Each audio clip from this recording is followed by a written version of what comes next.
The idea that Shabbos is me'ein olam haba. Me'ein means of the same type, category, nature. It's a big theme. It's a Talmudic idea, and it's the subject of a lot of discussion. And it has a lot of ramifications, a lot of applications. It's the wrong sort of idea to ask what exactly does it mean and expect to get a one-line answer. It's something which has connections to a very wide variety of ideas, principles, and I'm going to try to sketch some of them for you. There may be some common threads running through the group of associations, but as I say, I don't think it benefits from being tied down to a single definition. First of all, Shabbos and the world to come both come at the end. Shabbos comes at the end of the week, and the world to come is the end of history, at least the end of the history of our phase of the world. A different condition, and that different condition is eternal. Now, this raises the question, what is an end? What's the category of an end? Something that comes last. And the answer is that coming last isn't univocal. It isn't something that has only one definition or one association. In fact, there is a midrash that says, if a person lives a worthy life, then he is told that the whole of the creation was for your sake, like a king who orders a banquet for his close advisors. The advisors arrive when the banquet is ready, when it's finished, prepared for them. So the whole world is created, and you are invited at the end to be party at the celebration. If he lives an unworthy life, then he's told even the mosquito was created before you. Now, since both associations rightly place man at the end, because he is at the end, the question becomes, so what is the character of being at the end? You say, if you live a good life, you're at the end, that's good. If you live a lousy life, then you're at the end, that's bad. So how can being at the end, play all roles? And the answer, I'm simplifying it, but the answer is this. When you have a list of things to do, there's more than one kind of list. There are several things to be done, so I'm laying out my plan for the day. Well, if I say, first I'll do A, then I'll do B, then I'll do C, then I'll do D, usually the order is an order of importance. A has to get done. It has to get done. So that's what I'm going to do first today. If I have time left over, I'll do B because B is less important, less pressing. C is even less pressing. So one kind of list of things to do goes from most important to least important. But not every list is like that. Consider a list of means to end. I want to become a doctor. Well, become a doctor, I got to go to medical school. Well, then I have to be accepted to medical school, so I better have a pretty good record in a good undergraduate school, which has a strong pre-med program, like Johns Hopkins, where I used to teach, where the whole faculty was 270 members, and 30 of them were in the biology department. More than 1/10 of the entire faculty was in the biology department. That's because of pre-med school. Well, but then I have to get into Johns Hopkins. So I'm presently in high school, so I better do extra credit science projects, and I better butter up my science teachers to get good recommendations, and so on and so on, and get good grades in science and math and other related fields. If I wanted to get into Johns Hopkins, to be able to get into a good medical school, to be able to become a doctor. In that case, the order of action is do well in high school, then get into Johns Hopkins, then do well in Johns Hopkins, to get into a good medical school, probably Johns Hopkins, and then become a doctor. So the end of the list is the most important thing. It's the goal of the whole set of activities. It's the purpose of the whole project, is to get to the last one on the list, which is the purpose of the entire exercise. Now we say to a human being, if you live in such a way that you are the purpose of creation, you satisfy the purpose of creation, then your being at the end of the list is good. It shows your greatness because you are the purpose. But if you live an unworthy life, then you aren't the purpose. If you aren't the purpose, then when I look at the order of creation, it's going to go from most important to least important. And then, Tedalacha, you should know that the mosquito was created before you, and you're less important than the mosquito. Your actions determine what kind of a list it is. Okay, now, in Luch HaDoidi, where we are celebrating the onset of Shabbos, we use the phrase, Sof ma'aseh b'machshava tchila. End of action, first in thought. End in action, first in thought. Given what I just told you, what kind of item in the world satisfies that description? It's the last in action, but the first in thought.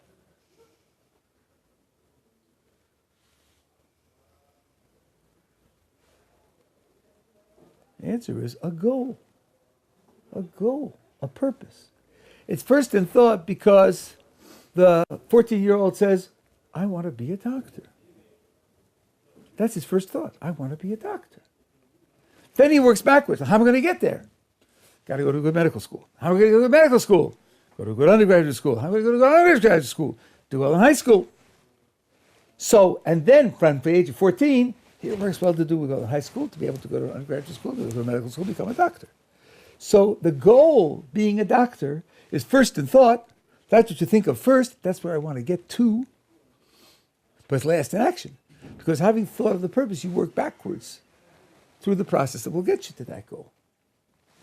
When Luch HaDoidi describes Shabbos that way, it tells us what Shabbos is supposed to be. Shabbos doesn't just happen to come at the end of the week. Shabbos is the purpose of the week. All week long, what we are working for is to have a certain kind of Shabbos. The whole week long, we're looking forward to Shabbos because it's the goal. You know very well that the days of the week in Jewish practice have no names. There's no Monday, no Thursday, Sunday, day of the sun. There's no such thing. There's the first day of Shabbos, the second day of Shabbos, the third day of Shabbos. You're thinking of Shabbos all week long. You're counting the days until you get to Shabbos. That character of Shabbos directly mirrors the character of the world to come.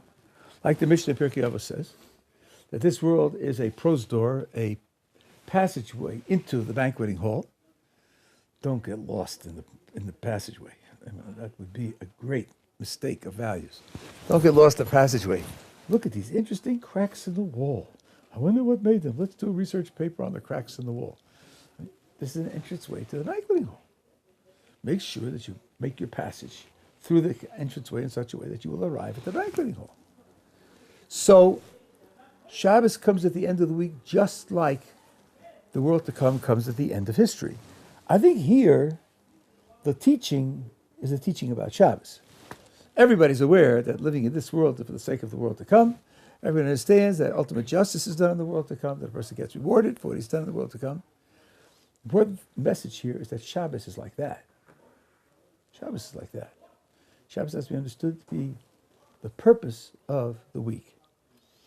And frankly, if you don't study Torah on a fairly good level, you might miss that.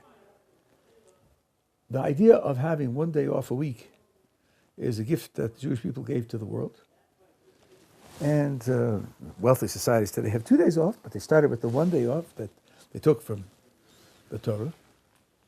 But in many people's minds, in many areas of culture and civilization, so-called, Shabbos is a rest day so that you will work better during the coming week. It's enlightened industrial legislation. Give the worker a day off, and in some, you'll get more production, not less production. He'll work better, he'll be sick less often, he'll make less mistakes while he's working.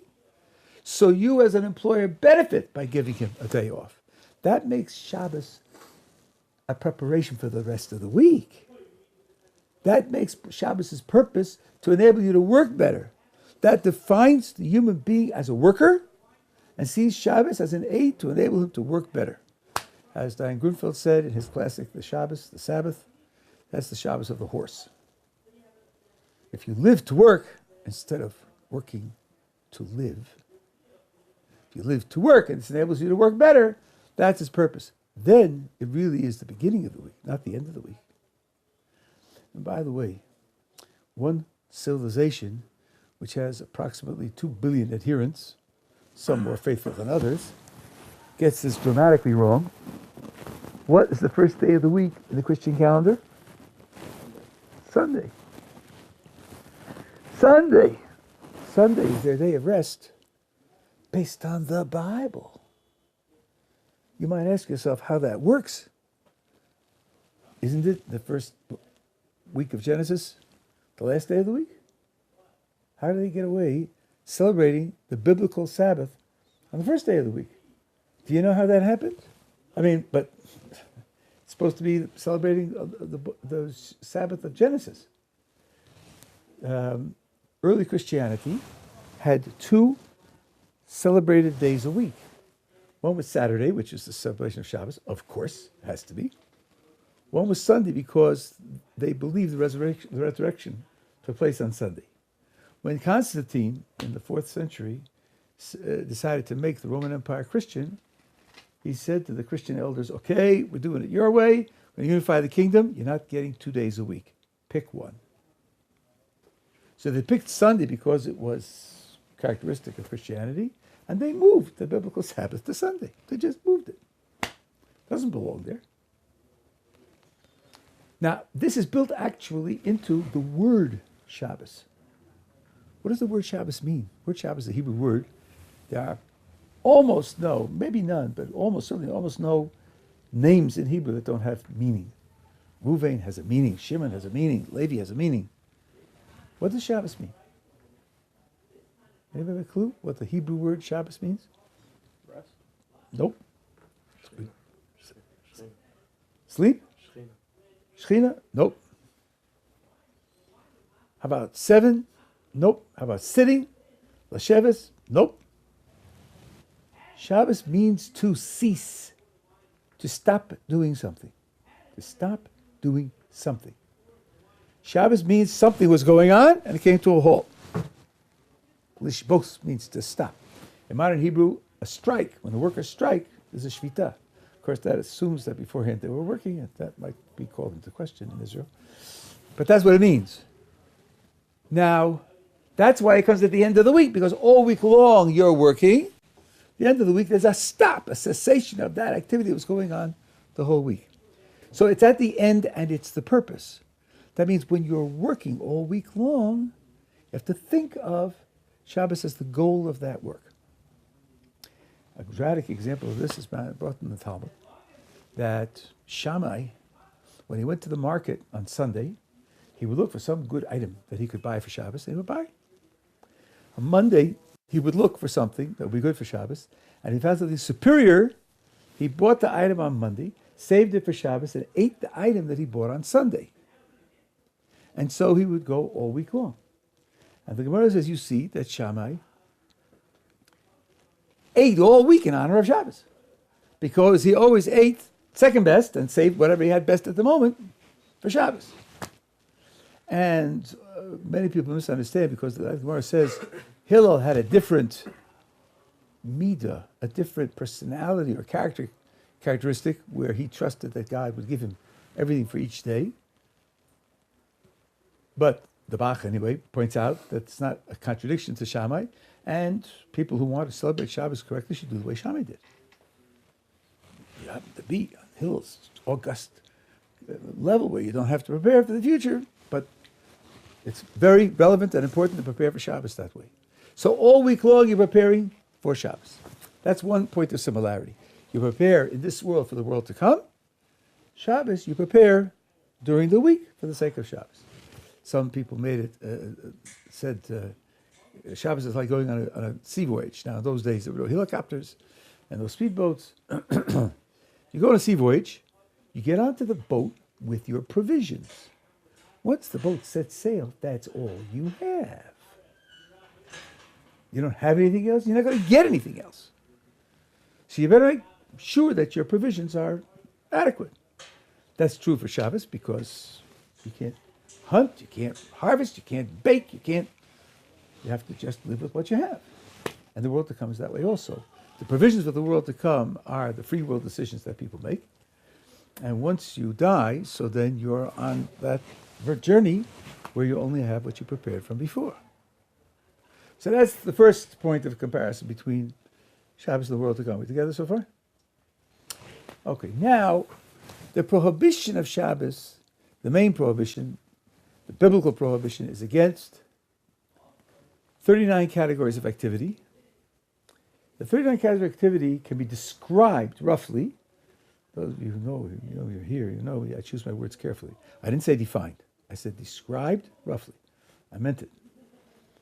If you describe roughly, and this is Diane Grunfeld's description, the 39 categories that you're not allowed to engage in are intentional, skillful, creative, physical changes. Intentional, skillful, creative, physical changes. That's the rough description of what's called in Hebrew malacha. And that's what's biblically prohibited, to do malacha, according to everybody. Some question whether they're supposed to. So let's say, okay. Now, let's take this description and use it to adjudicate a scenario that took place in the United States, let's say from 1880 on, for 100 years. This must have taken place 10,000 times or more, where the Jew says to the rabbi, look, Rabbi, I know you're not supposed to work on Saturdays. I know that. I believe in that. But, Rabbi, striking a match isn't work. It's not hard. You don't sweat.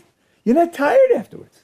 Now, I understand in ancient Egypt, making a fire meant rubbing two sticks together, which isn't true historically, but that's what he thinks.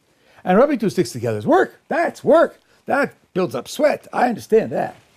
But that doesn't apply in modern times, where striking a match is the easiest thing in the world. Okay, here's what some people have called a semantic tragedy. Who said that what's prohibited is work? Who said it's work? W-O-R-K is an English word.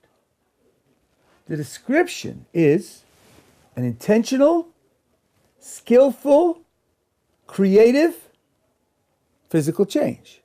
Let's try that for striking a match. You don't strike matches by accident, just fooling around. You have to intend to do it. It requires skill. Try teaching your puppy dog, taking the match in his mouth and teaching him to strike a match. It's a physical change, and it's creative. It creates light and it creates heat. So if I use that description, striking a match fits it 100%, because that's what's prohibited. What's prohibited is intentional, skillful, creative, physical changes. That means, biblically speaking, I'm not speaking about the rabbinic conditions. Biblically speaking, if you tear down a house, that's not going to be, because that's destructive. It's not constructive. But on the other hand, stitching a garment, signing your name, you don't sign your name by accident. You do it intentionally, it's skillful, it creates your signature. You can actually create the justification of a document. It's a physical change. So it's going to be a malacha. Now, what's the idea behind it? Why should this type of activity be forbidden? Proving a mathematical theorem in your head is not forbidden, biblically. It's not creativity that's forbidden. It's physical creativity that's forbidden. The message that's carried by this idea is that the physical world is a means. The physical world is a means. Physical change, physical creativity is by its very definition only a means.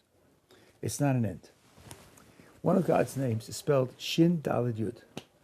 The Talmud explains the name, one of the many ways, as She'omer L'Olam Odai, the one who said to his world, enough.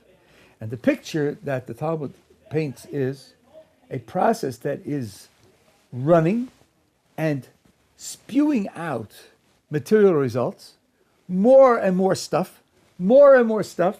No, this is not the expansion of the universe. Expansion of the universe is, if anything, expansion of space itself, not more stuff. You don't get more stuff, just get more space in between the stuff. There's a picture of more stuff until finally God says, enough. Now, if you have a process that's running along, especially a creative process that's running along, and there's a judgment that this is enough, obviously the one who says enough is standing outside the process, and he sees the process as a means to something else. If it weren't a means to something else, if it were an intrinsic good, something that's valuable for itself, the more the better. Let it go on forever. The only way you can say about one thing that's enough is because the thing you're saying enough about is a means to something else. You're measuring how much you need. Like the stories you hear about people who are running to the mountains Erev Shabbos in New York. They're running to the mountains, and it's late, and they're running low on gas. So they stop at the gas station. They say, 6.5 gallons. Why 6.5 gallons? Because the tank holds 15 gallons, but it'll take another 10 minutes to pump the 15 gallons. And he hasn't got that 10 minutes. So he says 6.5, because 6.5 is enough to get to the mountains. Because the gas is only a means of getting to the mountains. You know? If they were loading up gold into the car, it would mean it should build up more. They don't keep loading it. If I had to get a tow truck to pull it away, little moron. I could pay for it with the extra gold. So if it's a means to an end, then you could say enough. When the Torah says Shabbos is built on saying enough to the physical world, it means we are imitating God's judgment about the expansion of the physical world in the creation process. Just as God saw the expansion of the physical and said enough, and by saying enough, he said that it's a means, so we too in Shabbos play out that divine role, and we say it's enough physical creation, because physical is not the goal. Physical is only a means. That means the goal, that Shabbos, is dedicated to a spiritual experience, to a spiritual expression, and not to physical expression. If you're dedicated to a physical expression, then on the 6 days prior, you would create raw materials, and on Shabbos, you'd put together the castle. But you don't do that. You don't even build the tabernacle on Shabbos. Don't build a temple on Shabbos. Shabbos is the end of all physical activity. So the Shabbos also carries the idea of the physical being a means to the spiritual. It's the second connection. We're still together? Okay, now the Gemara in Shabbos tells the following story. There was a discussion among Tanoim, Mishnaic sages, about the status of Rome. Roman civilization, Roman culture, Roman law, Roman military control of the world. And there were three positions.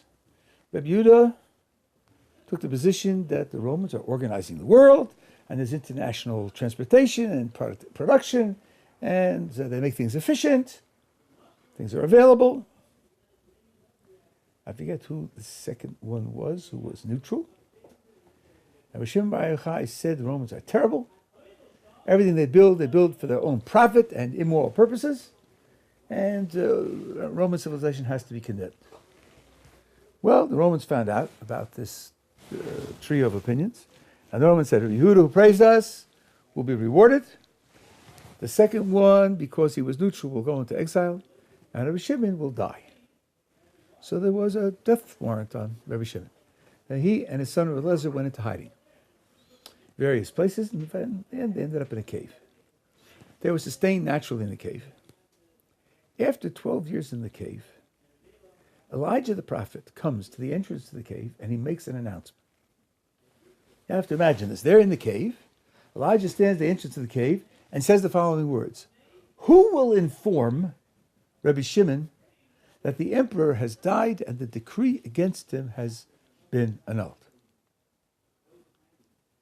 Now, if you have any taste for literature at all, that sort of raises your eyebrows. He doesn't come in and say, gentlemen, you don't have to hide anymore. Everything's fine. You're not in danger anymore. He stands at the entrance of the cave and he makes this seemingly impersonal announcement. Who will tell Rabbi? I mean, he's telling him. He's saying it. will tell him that the danger has passed. Fine. Rabbi Shimon and Rabbi Eliezer get the hint, and they exit the cave. The Gemara says they saw Jews engaged in ordinary economic activity. Jewish farmers, Jewish craftsmen, Jewish shopkeepers. Everywhere they gazed, a destructive fire burned. Everywhere they gazed, destructive fire burned. A voice from heaven proclaimed, "Have you exited the cave to destroy my world?" Go back in the cave. So they go back in the cave, and they remain in the cave for a year. After a year, they voluntarily come out. At this point, it says, wherever Rabbi Eliezer looked, there was a destructive fire, but his father, Rabbi Shimon, healed what Rabbi Eliezer destroyed. And Rabbi Shimon said to Rabbi Eliezer, "It's enough for the world that there are the two of us. That's enough. We justify the world." That's stage 2. Stage 3, they came out on a Friday, and they saw an old man running down the path. So they stopped him. They said to him, and he was carrying 2 twigs of hadassim, of myrtle, in his hands. So they stopped him and they said, "Where are you running to?" And he said, "I'm preparing for Shabbos." "And what are you doing with the 2 twigs of myrtle?" "They are in the honor of Shabbos, one for the text of the 10 Commandments in the book of Exodus, where it says, 'Remember the Sabbath to keep it holy,' and one for the text in the book of Deuteronomy, where it says to preserve the Sabbath to keep it holy." And the Gemara says, at that moment, Rabbi Shimon and his son found nachas ruach, peace of mind, peace of spirit. That's the story. What does the story communicate? So I would never say this is what Chazal meant. Chazal is much too deep to be encapsulated. But here's one thing skimming off the surface. Rome represents purely material civilization. For the Romans, the material world is everything. I don't know if you've heard the idea that the world to come means that your memory will linger on in the world. That's a Roman idea. It's an anti-Jewish idea. It's not a Jewish idea at all. It's a Roman idea. That's why the Roman emperors built great buildings and put their names into them, because they said the building will last, and in that way my name will last, and that's all. That's all there is. After the person dies, there's only his memory in this world. There isn't anything else. For the Romans, the material world was everything. Rabbi Shimon said, our view was diametrically opposed to that. Our view is that the material world is nothing in and of itself. The material world is only a means. And that being the case, there's an absolute contradiction between what the Jew stands for and what Rome stands for, and therefore there could be nothing but conflict. Nothing but battle. And if they have all the guns, they have to go into hiding. There's no way to link with Roman culture, Roman civilization, to interact with it without being corrupted. It has to be fought, and if you can't win, then you go underground. And that's what they did. They went literally underground. Okay, Elijah comes to the mouth of the cave and says, who will tell them the danger has passed? Elijah knows the exit is not going to be successful. He wants to provoke them to leave, but not to certify that this exit is successful. So he does it in this impersonal way. He does. That's what he was sent to do. So they go out, and wherever they look, there's a destructive fire. How can a Jew be a farmer and integrate into the Roman economy? Be a craftsman, integrate in the Roman economy? Be a shopkeeper and sell stuff and pay taxes to the Romans? How can he do that? He's utterly corrupted by the Roman Empire. He cannot possibly live that way. That's why there was a destructive fire. What was the result? A voice from heaven, have you left your cave to destroy my world?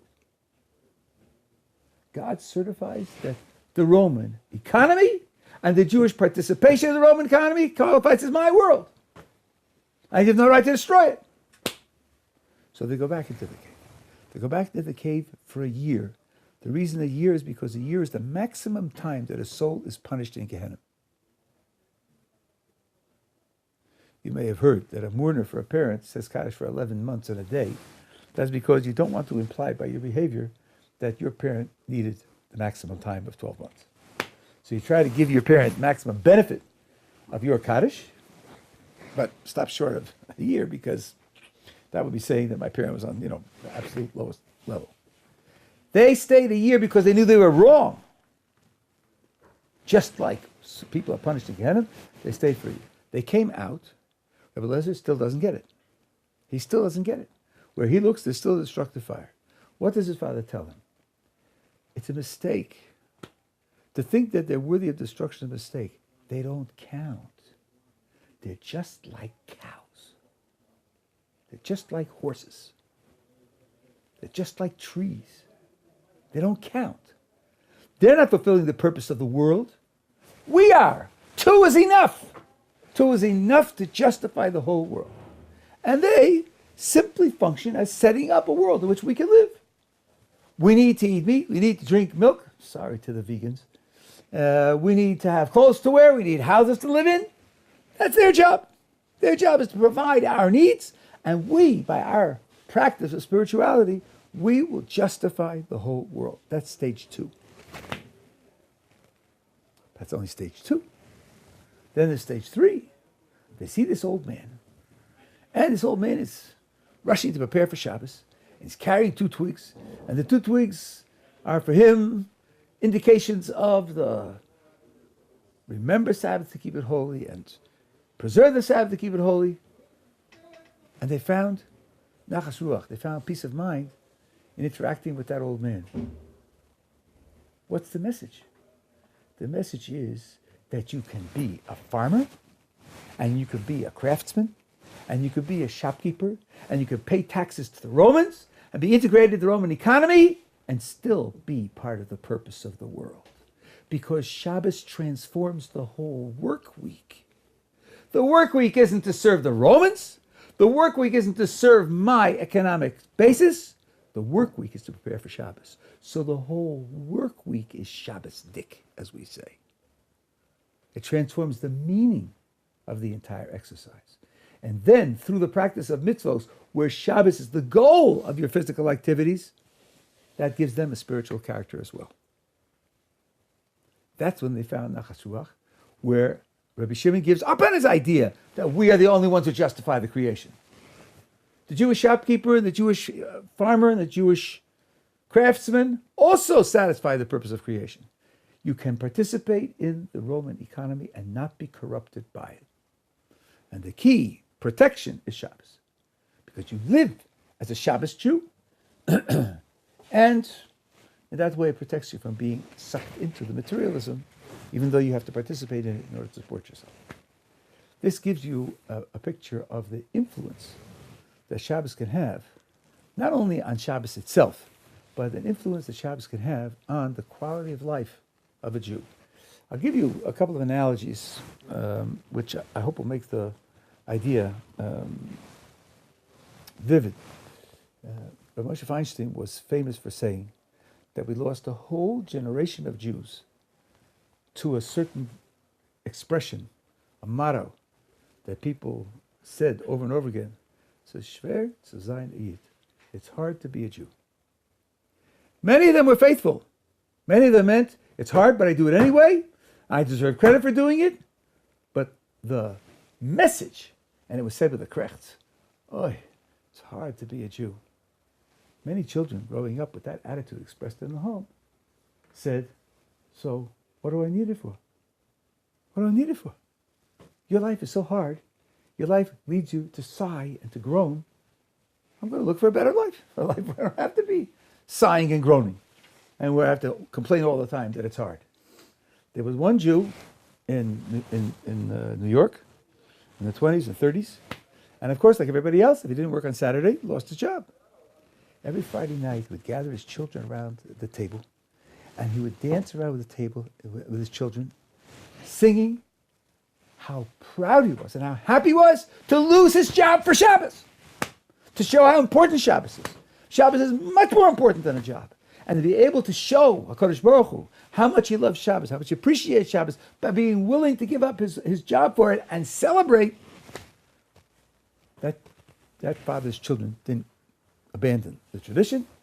They became good at learning Torah. They became leaders of the following generation because that's the attitude that a person is supposed to have. The physical is only a means. The other analogy I want to give you is this. In the last, 15 or so years, a new profession has taken hold and makes very good money. They're called event planners. You're not getting married? You're not getting married. The marriage is just the excuse for an event. And it's going to involve the whole family and, white horses and white doves and, it's going to be an event. And you hire this person, $10,000 to make the wedding into an event. Okay, now imagine you're an event planner. That's what you do. And you do it well, you pay good wages and everything else. Fine. Now you're getting married. You're getting married. Well, you know how to do this. You're good at this. This is your profession. So you plan your own marriage. Is it going to feel like planning all the other events? I don't think so. Because you're planning your own marriage. You're going to be standing in the main position. You're going to be getting married. Here, the whole set of preparations takes on an entirely different. With the others, it's a job. You did work, you have plans, the problems to take care of it tomorrow, things to arrange, fine, go to sleep. Here you're dreaming about it. You're dreaming about it. That's the idea. That every Shabbos, every week, is preparation for what is essentially a marriage. That's why Shabbos is portrayed as a kala, as a bride. And the Jewish people is the bridegroom. That's the feeling of preparation for Shabbos. That means the existence of Shabbos transforms the entire week. Just as the Mishnah in Pirkei Avos says that this world is an entranceway to the Great Hall, where the event's going to take place, so the weekdays are a lead up to Shabbos in exactly the same way.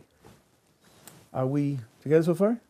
So this means that although the world to come is something that's beyond our ability to conceive, it can cast a shadow on our world that we can appreciate. I forget who I first heard this from, many, many years ago. But here was the parable which gives you a sense of the quality that we can have. Imagine trying to explain to a fish, a tuna, or a barracuda, what fire is. Explain to a fish what fire is. Well, you can't ignite a fire underwater and say, here, this is fire. You can't do that. But you could heat up the water. And you could say, fire is something like this. Something like what you're feeling now is what fire is. Now imagine that fish equipped with an aqualung and touring the land looking for fire. It's not going to mistake rocks for fire or ice for fire or sand for fire or trees for fire. And when it comes across a fire, it'll probably identify it well because it will remember the sensation of heat. It could make a mistake. An electric stove also gets hot and it's not fire. It could make a mistake, but it's a pretty good way of communicating in water what can be communicated in water about fire. Similarly, Shabbos is a way of communicating to us in the context of this world something like what the world to come is. Now,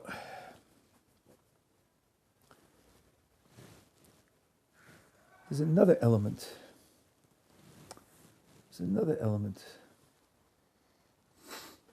In the character of Shabbos and in preparation for Shabbos.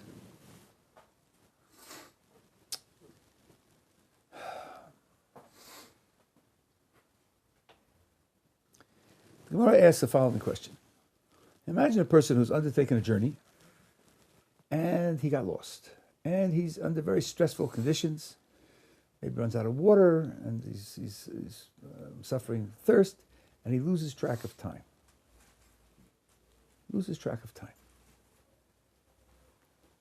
And then suddenly realizes, hey, I don't know what day of the week it is. I don't know where I am. What should he do about Shabbos? So here's the basic plan. The basic plan is you have to worry that every day is Shabbos. So you should do as little malacha as possible, consistent with survival. A whole lot of rules about that. But if that's all you do, then the celebration of Shabbos becomes zero. Because I can't say that today's Shabbos, maybe it's Wednesday, or maybe it's Sunday, or maybe it's Thursday.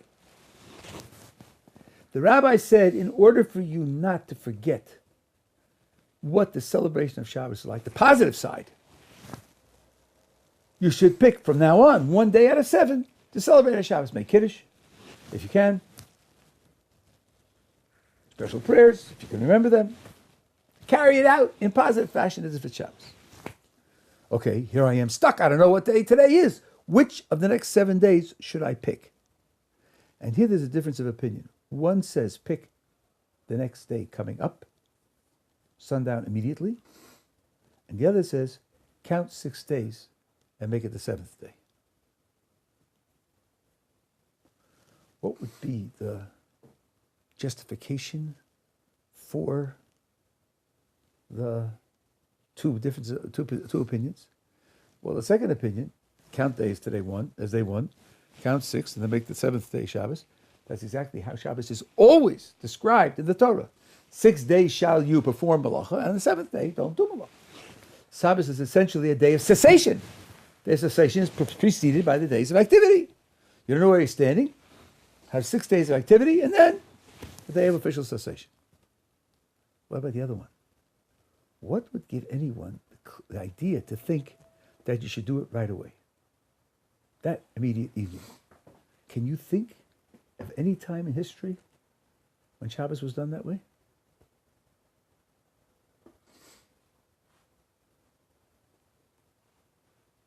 How about Adam? Adam was created on Friday. Adam was created on Friday. Immediately that evening was the first Shabbos. So, if this passage in the Talmud, the question is, where should I trace it back to? Should I trace it back to one of the 10 Commandments, so-called? Or should I trace it back to Adam? Now, a natural thought is, but why go back to Adam? We're living a life of Torah. The Torah is what we live by. We don't go back and try to imitate Adam. So why should we go back to that as a pattern? Yes, that's the pattern that Adam had. The answer is because the fact that Adam had it that way, the fact that Adam wasn't created on Sunday and told that Shabbos is 7 days later, teaches us something about Shabbos even now. There's another Gemara. The Gemara says, if the Jewish people were to keep 2 Shabbosos, Mashiach would come. Why 2? What's the magic in the number 2? Pri Tzaddik, one of the great Hasidic philosophers, explains as follows. Yes, Shabbos is the end of the week, the goal of the week. You work all week, you prepare for Shabbos. On Shabbos, you have a spiritual expression, an spiritual experience. What do you do with that expression? What do you do with it? Will you use it as a platform to build in the coming week? In the coming week, because you've built something spiritual on that Shabbos, what you're going to build for the next Shabbos is a step higher, because you're starting from the platform that you created on the previous Shabbos. It's not serial. It builds. You know, there are three pictures of history. One is a straight line, just go on to new stuff. Another very pessimistic picture of history, which you have in some Far Eastern religions, is a circle. You never get anywhere. You don't make any progress. You just keep coming back to the same place over and over again. The compromise between the two of them is what, in certain circles, is called the spiral. It looks like this. It winds around, but it also goes forward. So that as you come round the circle, you come back to an analogous place, but because you've moved forward, it isn't the same place. It's a place that's analogous, but further along. That's our picture of history. And that's encapsulated in the Shabbos cycle. Every time you go back to Pesach, it's 1 year later. It's Pesach, it's freedom, but it's 1 year later. It's a different position in world history. So Shabbos is like that also. You prepare all week for Shabbos. Shabbos comes, there's an expression, something's built, and then that becomes the platform for building for the next Shabbos. So really, Shabbos is doubly linked. It is the outcome of the previous week, no question, but it also contributes to the week to come. It's a double effect. So now, the question is, can I simply rely on 6 days of preparation to go to the seventh? I'm lost in the wilderness. Or must I have an initial start where I have an injection from above, which enables me to build in the coming 6 days? This is the message of the creation. The message of the creation is that the ability to build in the 6 days for the seventh has to have a source. It's not automatic. That was the source that God planted in the world through Adam, who didn't build for his Shabbos. He was created on Friday and was inserted directly into Shabbos simply to receive that injection without building it. That, the Pri Tzaddik says, is the meaning of the statement in the Talmud, that 2 Shabbos are enough to bring the Mashiach. You have to have a Shabbos which serves as a platform, and then a second Shabbos that you built to a higher level through the... Now, that means that the world to come is active even now. The world to come isn't just in the future. It's active even now. And this is a very profound philosophical idea which in the ancient world was very, very common and which modern science thought it could do without, although some people are showing cracks around the edges, in particular Thomas Nagel in his wonderful book, Mind and Cosmos, which came out last year from Oxford. And that's called teleological causation. Let's go back to the category of the goal. How does a goal work? I want to become a doctor. So I work backwards. I have to go to medical school, get into Johns Hopkins undergraduate school, to do well in high school. Fine. Now I'm working on doing well in high school. All the time I'm working on doing well in high school, the thought of becoming a doctor works on me. The thought of becoming a doctor informs me. It helps me choose exactly how I want to do well in high school. I look ahead to new medical discoveries, and I show my teacher in high school that I'm keeping up, that I know it was discovered last week. I know how certain things that they're important. So they says, hey, look, this kid is serious. This kid's keeping in touch. Kid's well informed. So I make an impression on him that I'm going to be good material for medical school, not for physical PhD, and not for rocket science, but for medical school. The way a goal works is, it's not just that it's at the end, but the thought of the goal leads to how the planning takes place all the way along. So the goal is active even in the earlier stages. That's what's crucial. And just as Shabbos is crucial in my thoughts during the week of planning for Shabbos, so too when HaKadosh Baruch Hu runs the world, his, so to speak, thought of the end influences how he runs the world in the meantime. He runs the world in the meantime in such a way that it will bear fruit of getting to the world to come. And that means you can see, if you know how to look, you can see evidence of the world to come poking through the veil, even in this world.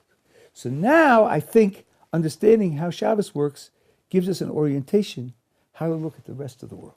Up until now, we've been talking about the idea of the world to come, reflecting on Shabbos.